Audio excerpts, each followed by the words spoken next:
کہ اللہ کی پناہ مانگتا ہوں ہر اس چیز کی شر سے جو اس نے پیدا کی، اور ہم اس سے بچنے کے لیے حسبی اللہ لا الہ الا هو علیہ توکلت وهو رب العرش العظیم بھی پڑھتے ہیں۔ اس کے لیے باقاعدہ شیوخ جو ایکسپرٹ ہوتے ہیں وہ رقیہ بتاتے ہیں، اور مختصر ترین تو یہ ہے کہ آپ سورہ فاتحہ پڑھیں،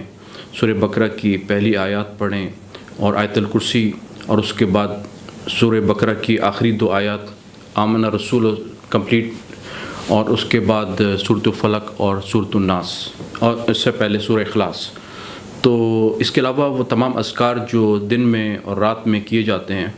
وہ کیے جانے چاہیے، تاکہ آدمی ان ایول سٹیئرز سے، ایول آئیز سے بچ سکے۔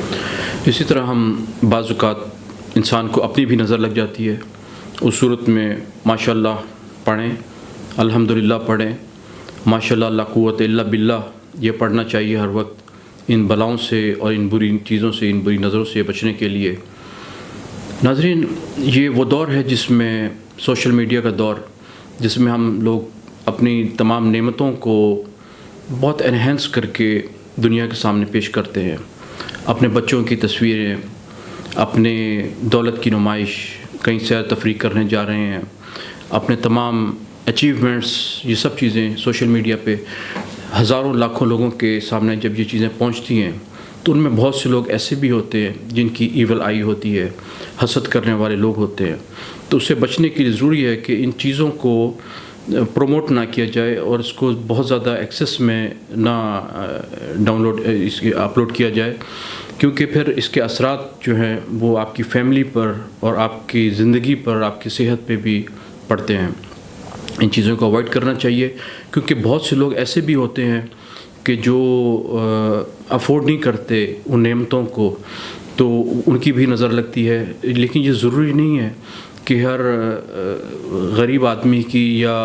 ہیو ناٹس کی نظر لگے۔ بہت سے لوگ جو فطری خباثت رکھتے ہیں، یہ فطری طور پہ خبیث ہوتے ہیں، ان کی بھی نظر لگتی ہے، حالانکہ ان کے پاس سب کچھ ہوتا ہے لیکن وہ پھر بھی حسد کرتے ہیں۔ ناظرین، اسی سلسلے میں نظر کے متعلق ایک ایجپشین کولیگ نے ایک دفعہ ایک قصہ سنایا کہ قدیم مصر میں ایک سحر کرنے والا اور بری نظر لگانے والا ایک شخص تھا، بوڑھا شخص، اور اس کی نظر جس چیز پہ بھی لگتی وہ تباہ ہو جاتی تھی۔ تو ایک دن ایک شپ اونر نے، ایک بہت بڑے بزنس مین نے اس کی خدمات لی کہ اپنے دشمن کی کشتیوں کو تباہ کروانا چاہتا تھا۔ اسے لے کے ساحل سمندر پہ پہنچا اور اس سیر کرنے والے سے، بری نظر لگانے والے سے یہ کہا کہ دیکھو، یہ جو کشتیاں ہیں یہ میری ہیں، یہ جو سبز جن پہ پرچم لگے ہوئے ہیں، اور دور وہ جو لال پرچم والی کشتیاں ہیں، جہاز ہیں، وہ میرے دشمن کے ہیں۔ تو اس نے کہا کہ کہاں، کون سے والے دور؟ اس نے کہا وہ جو دور کھڑے ہیں۔ تو اس نے کہا اچھا، تجھے اتنی دور تک نظر آتا ہے؟ بس اس نے یہ کہا، اور وہ جو شپر تھا، جو شپ اونر تھا، وہ اندھا ہو گیا، یعنی کہ اسی کو خود نظر لگ گئی۔ تو یہ بہت ایک خطرناک ایک طریقہ عمل ہے جس سے بہت سی دنیا متاثر ہوتی ہے، اور یہ ایک ریئلٹی ہے، اور اس ریئلٹی میں ہمیں اپنے آپ کو پروٹیکٹ کرنا ہے اس ایول آئی سے۔ ناظرین، حسد کے بارے میں یہ ہے کہ کسی کو اچھی حالت میں دیکھ کر ناگوار گزرنا، یا کسی کے پاس کوئی ایسی چیز دیکھ لینا کہ دل میں یہ خیال ہے کہ اس کے پاس کیوں ہے۔ یہ نبی کریم نے فرمایا کہ حسد جو ہے یہ انسان کی نیکیوں کو اس طرح کھا جاتی ہے جس طرح کہ آگ سوکھی لکڑیوں کو، اور حسد کرنے والا اپنی آگ میں خود جلتا رہتا ہے۔ بیسیکلی وہ اللہ تعالیٰ کی تقسیم پہ ناراض ہوتا ہے، وہ یہ سوچتا ہے، یہ ڈیفینیٹلی اس کا میننگ یہی ہے کہ وہ اللہ کو انجسٹ سمجھتا ہے کہ اس نے انصاف سے کام نہیں لیا، اور اس میں یہ کہ جس شخص میں بھی تکبر ہوگا نارملی وہ حسد بھی کرے گا۔ ہمارے سامنے شیطان کی مثال، ابلیس کی مثال ہے کہ جب اس نے، تکبر تو تھا ہی اس میں، تو اس نے یہ کہا کہ یہ جو انسان جو مٹی سے بنا ہوا ہے یہ تو مجھ سے کم تر ہے، میں تو اس سے افضل ہوں۔ آگ اوپر کی طرف اٹھتی ہے، مٹی پستیوں کی طرف جاتی ہے،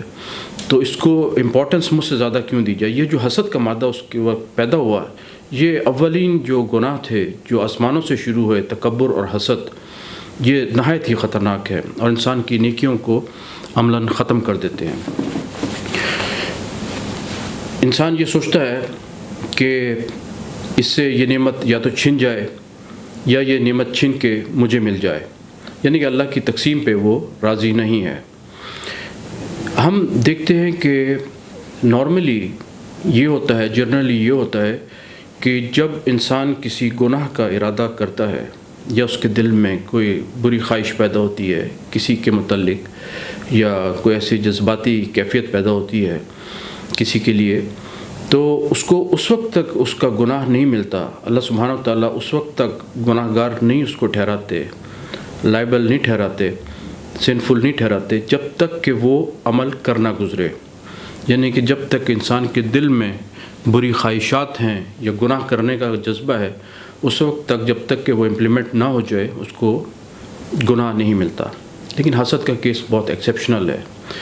یہ ایگزسٹ کرتا ہے آپ کے دل اور دماغ میں، تو اس ایگزسٹ کرنے کی وجہ سے ہی انسان جو ہے وہ گناہ گار ٹھہرا دیا جاتا ہے، سنفل ہو جاتا ہے وہ، اور اس کے اعمال جو ہیں وہ گھٹنا شروع ہو جاتے ہیں۔ اور آپ دیکھیں کہ حسد کرنے والا پہلے اپنے آپ کو خود جلا رہا ہوتا ہے۔ اس کے بھی مختلف درجات ہیں کہ آپ، ایک تو یہ کہ آپ ایک ایسے شخص سے حسد کر رہے ہیں جس نے آپ کا کچھ نہیں بگاڑا، جس سے آپ کا کچھ لینا دینا نہیں، لیکن نارملی عام طور پہ حسد جو ہے یہ اپنے قریب کے لوگوں میں، اپنے جاننے والے لوگوں میں ہوتا ہے، غیر لوگوں میں عام طور پہ یہ نہیں ہوتا، اس لیے کہ آپ کی رینج میں وہی ہوتے ہیں، آپ ان سے کمپیٹ کر رہے ہوتے ہیں انکانشیسلی یا کانشیسلی۔ تو جس شخص نے آپ کو کوئی نقصان نہیں پہنچایا، آپ سے اس کا کوئی لینا دینا نہیں، آپ اس سے حسد کر رہے ہیں یا یہ تمنا کر رہے ہیں کہ اس سے یہ نعمت چھن جائے، یا اگر وہ کسی ایسی حالت میں آ جاتا ہے، کسی کی تکلیف میں، ایکسیڈنٹ اس کا ہو جاتا ہے یا کوئی اور اس کے ساتھ مسئلہ ہوتا ہے، اس کی پروموشن نہیں ہوتی، تو آپ اس پہ خوش ہوتے ہیں، یہ بھی حسد کی کیفیت ہے۔ تو یہ کیفیت نہایت ہی خطرناک ہے، اور اللہ سبحانہ و تعالیٰ نے اسے پروٹیکشن کے لیے سورۃ الفلق اور سورۃ الناس نازل کی ہے کہ اللہ کی پناہ مانگتا ہوں اس حسد کرنے والے سے جب وہ حسد کرنے لگے۔ اگر ہم حسد کو دوسری کیفیات سے اس کا موازنہ کریں، جس طرح کہ علماء کرام بتاتے ہیں، جیسے کہ غصے کی حالت میں، غصہ بھی حرام ہے، لیکن آپ جب غصے کو کنٹرول کر لیتے ہیں، یہ فیلنگ آپ کے اندر ہے، تو آپ گناہ گار نہیں ہیں۔ کیوں؟ اس لیے کہ آپ کو غصہ اس وقت آتا ہے جب کوئی شخص آپ کے ساتھ زیادتی کرتا ہے، آپ کا مال چوری کر لیا، آپ کے ساتھ ناحق کوئی ناانصافی کی، آپ کا حق مار لیا، تو ڈیفینیٹلی آپ اس کے غصے میں ہوں گے، تو یہ گناہ نہیں ہے۔ لیکن جب انسان کے اندر حسد پیدا ہوتا ہے، وہ بھی بغیر کسی وجہ کے، تو وہ چیز جو ہے وہ انسان کو دنیا میں بھی جلاتی ہے اور آخرت میں بھی جلانے کا باعث بنتی ہے۔ ناظرین، حسد کی بہت سی علامات ہیں کہ جن سے معلوم ہوتا ہے کہ انسان سے کوئی حسد کر رہا ہے، کہ آپ کے اندر کچھ ایسی تبدیلیاں ایک دم رونما ہونی شروع ہوتی ہیں آپ کے گھر کے اندر کہ جو ان یوزول ہوتی ہیں۔ انسان لیتھارجک ہو جاتا ہے، لیزی ہو جاتا ہے، فوگی مائنڈ ہو جاتا ہے اس کا، اور کچھ کرنے کا دل نہیں چاہتا، بیمار پڑ جاتا ہے۔ اگرچہ میڈیکل رپورٹس تمام صحیح ہوتی ہیں، لیکن معلوم نہیں ہوتا کہ ریزن کیا ہے۔ گھر میں کچھ